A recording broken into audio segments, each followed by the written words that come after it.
Hello, my dear students. Welcome to the Visualization Study Creative Digital Learning channel.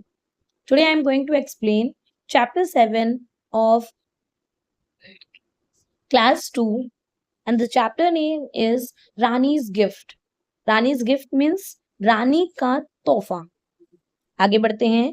Let us read. Once upon a time, Raja Jagdeep wanted to make a beautiful carved bed for his queen. He called his best carpenter from the town. एक समय की बात है, राजा जगदीप चाहते थे कि वो अपनी रानी के लिए एक सुंदर सा बेड बनवाएं। तो उन्होंने क्या किया कि सबसे अच्छे उनके टाउन एरिया में जो सबसे बेस्ट कारपेंटर थे, उन्होंने उनको बुलाया। Now what is the meaning of carpenter? Carpenter वो होते हैं जो फर्नीचर का काम करते हैं, जो लकड़ी वकड़ी से बेड बनाते हैं, कुर्सी बनाते हैं, जो फर्नीचर का काम करते हैं, that person is known as carpenter. अब राजा कारपेंटर से बोलते हैं, I want a bed which is 10 hand span long. Hand span तो हमने पढ़ा ही है। हैंड स्पैन मीन्स, वेट मैं आपको दिखाती हूँ हैंड स्पैन क्या होता है। हैंड स्पैन ये जो आप फिगर में देख रहे हैं, ये यहाँ से यहाँ तक वो कहते हैं ना एक बित्ता, वही हैंड स्पैन है। तो राजा कहते हैं कि मुझे एक ऐसी बेड चाहिए जो 10 हैंड स्पैन के बराबर हो। तो कारपेंटर कहता है ओके महाराज, ठीक है महाराज। फिर उसके बाद कारपेंटर लग जाते हैं हैंड स्पैन नापने पे, 10 हैंड स्पैन नापते हैं। The carpenter started making the bed. उसने बेड बनाना स्टार्ट कर दिया। I am unable to fit in. अब रानी जब लेटती हैं, जब बन जाता है, तो वो कहती हैं कि मैं तो इसमें फिट ही नहीं आ रही हूँ। अब राजा इनको हैंड स्पैन से नापते हैं अपने बेड को, जो इन्होंने बनवाया है उसको नापा हैंड स्पैन से, तो वो 8 हैंड स्पैन आया। अब कारपेंटर कहते हैं but how is it possible, ये ऐसे कैसे हो सकता है?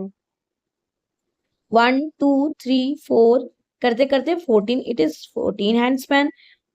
अब जो छोटा वाला है उसने बोला ये तो 14 हैंड स्पैन है, और राजा ने काउंट किया तो वो तो 8 ही आया था। Everyone including the Raja was confused.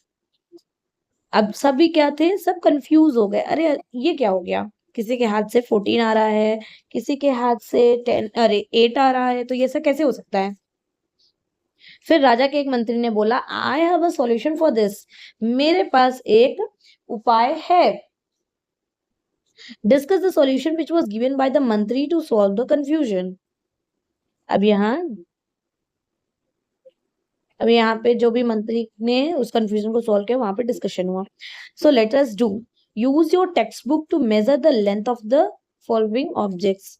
अब आप अपने टेक्स्ट बुक से इन दिए गए ऑब्जेक्ट्स को मेजर करो कि वो कितना हो सकता है। एस्टिमेटेड मतलब आप आंकड़ा लगा सकते हो कि कितना हो सकता है, और जब आपने नापा तो आपको एक्चुअल में कितना मिला, तो ये आपको खुद करना है। एक बार आप आंकड़ा लगाओ कि मान लो चलो इतने सेंटीमीटर का होगा या इतने हैंड स्पैन का होगा, और जब आपने एक्चुअल में उसको मेजर किया तब वो कुछ और ही था या सेम था, ये आपको खुद से करना है। Let us do, Kavita is going to the school from her home. Kavita अपने घर से स्कूल जा रही है। शी इज गेटिंग लेट, उसे देर हो रही है। Sorry, which path should she use to reach the school fast. अब वो कौन सा रास्ता चुने जिसकी वजह से वो घर स्कूल जल्दी पहुंच जाए। Mark it in the picture given below. अब हमें मार्क करना है दिए गए पिक्चर पे कौन सा रास्ता उसके लिए जल्दी पड़ेगा, अप साइड या फिर डाउन साइड। तो मुझे तो जिस हिसाब से लग रहा है उसे अप साइड वाले रास्ते जल्दी पड़ेंगे, डाउन साइड वाले रास्ते भी जल्दी पड़ सकते हैं। ये तो क्या किया जाए, डाउन साइड लेते हैं। डाउन साइड में जल्दी पड़ेगा, इधर से सीधे स्कूल पहुंच गई। और ऊपर वाले में क्या है, पहले सीधे जाएगी, फिर रास्ता देखो थोड़ा कंजेस्टेड है ना, पहले सीधे है फिर ऊपर है, फिर तो इसमें टाइम लग सकता है। तो वो डाउनवर्ड जाएगी, एक बार टर्निंग लेगी, फिर सीधे जाएगी, फिर टर्निंग मुड़ जाएगी, तो जल्दी पड़ जाएगा। Let us do, choose the length path from A to B. वो आपको सबसे जो लंबा रास्ता है ए से बी तक का, उसको सेलेक्ट करना है। जो जितना सीधा दिखेगा वो उतना कम टाइम लेगा, और जितना वो मोड़ा होगा यानी कर्व्ड शेप में होगा वो ज्यादा टाइम लेगा। जैसे हमने फर्स्ट फिगर में देखा, ये सिंपल सा मुझे लग रहा है कि ये सबसे शॉर्टेस्ट डिस्टेंस होगा। इसमें बी वाले में देखा, मुझे ये सबसे लॉन्गेस्ट पाथ नजर आ रहा है, क्योंकि पहले वो यहाँ टर्न किया, फिर यहाँ, फिर यहाँ, फिर यहाँ। जितना रास्ता कॉम्प्लिकेटेड होगा उतना ही हम देर से पहुंचेंगे, तो ये सबसे लॉन्गेस्ट रास्ता है। और सबसे shortest, also make the shortest path between A and B, सबसे छोटा रास्ता ए से बी तक पहुंचने का। मुझे लग रहा है ये फर्स्ट वाला फिगर है। हाउ मेनी ब्लॉक्स, तो आपको यहाँ बताना है कितने ब्लॉक्स हैं। Let me stack the blocks and find the height of my toys. इसने बोला कि मुझे ब्लॉक्स को स्टैक करने दो, मतलब एक के ऊपर एक रखने दो, और फिर मुझे पता चलेगा कि मेरे टॉयज की जो हाइट है वो कितनी है, मैक्सिमम कितनी जाएगी। अब फिर द ब्लैंक्स करते हुए तो पता चलते जाएगा। The giraffe is dash blocks tall. अब जिराफ कितने ब्लॉक्स लंबा है ये हमें काउंट करना पड़ेगा। काउंट करते हैं, 1 2 3 4 5 6 7 8 9। कहाँ तक गया? 9 तक। तो यहाँ क्या लिखेंगे? 9 blocks tall. The dash is 7 blocks tall. 7 तक कौन है? 7 तक यहाँ है, क्योंकि 9 ये, तो 9 के पहले 8, 8 के पहले 7। 7 ब्लॉक्स तक कौन है? Camel. Next, the monkey is dash blocks tall. Monkey कितने ब्लॉक्स में है? 2, 1 2, ये ना। The elephant is dash blocks tall. Elephant कितने ब्लॉक्स तक लंबा है? ब्लॉक्स तक 1 2 3 4 5 6, ये तो 6 तक है।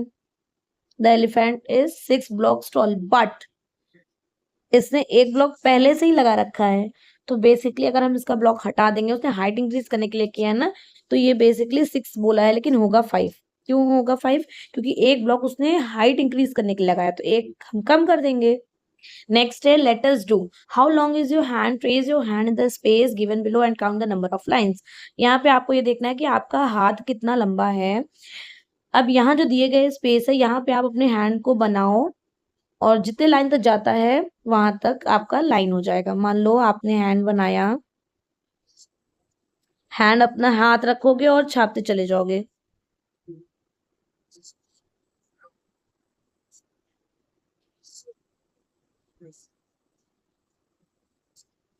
आप अपने हाथ के ऊपर रखोगे, तो मैंने ऐसे ही रफली में बनाया, तो कितनी लाइन गई हमारी ये चेक करते हैं।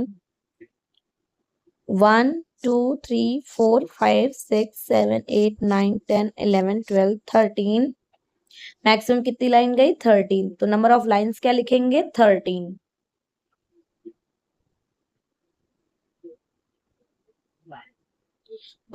Pumpkins chopple.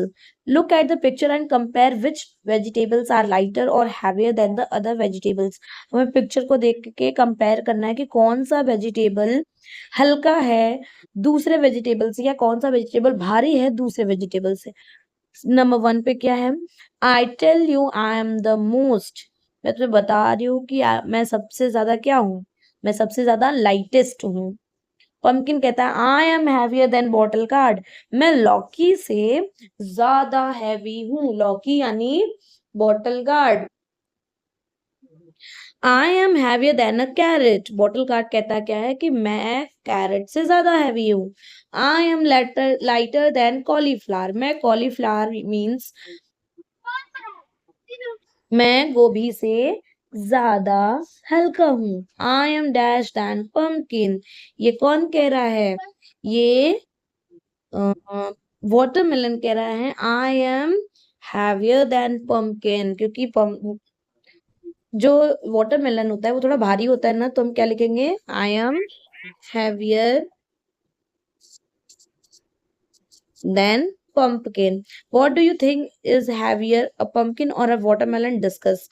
आपको क्या लगता है कि सबसे ज्यादा भारी कौन है, पंपकिन या फिर वाटरमेलन? मुझे तो वाटरमेलन लगता है, क्योंकि वाटरमेलन पंपकिन से ज्यादा भारी होता है। यहाँ पे फिल करना था लाइटर, क्योंकि मैं सबसे पूरे वेजिटेबल्स में सबसे हल्की तो मैं ही हूँ। ये किसने बोला? ये चिली ने बोला। चिली यानी मिर्ची। Fill in the blanks. Musk melon is heavier than carrot. Musk melon जो है वो कैरेट से ज्यादा भारी है। बी है capsicum is lighter then. Capsicum, capsicum means वो जो शिमला मिर्च, वो किससे ज्यादा हल्का है? कॉलीफ्लावर से। क्या लिखेंगे यहाँ पे? Cauliflower. Dash is heavier than, तो हम यहाँ लिख सकते हैं radish is heavier than lady finger, कि जो रेडिश है वो लेडी फिंगर से ज्यादा भारी है। Dash is lighter than, carrot is lighter than pumpkin. यहाँ कोई भी वेजिटेबल आप लिख सकते हो, बस ये कि उस चीज से वो हल्का या भारी होना चाहिए। तो यहाँ कैरेट क्या है? वो पंपकिन से हल्का है। Dash is heaviest of all, सबसे ज्यादा भारी कौन है? वाटरमेलन, अभी मैंने बताया ना। Last, dash is the lightest of all, और ऊपर भी मैंने बताया था लाइटेस्ट में सबसे ज्यादा चिल्ली, दैट मीन्स मिर्च। हरी मिर्च क्या होती है? वो सबसे ज्यादा हल्की होती है, मिर्च हल्की होती है बस।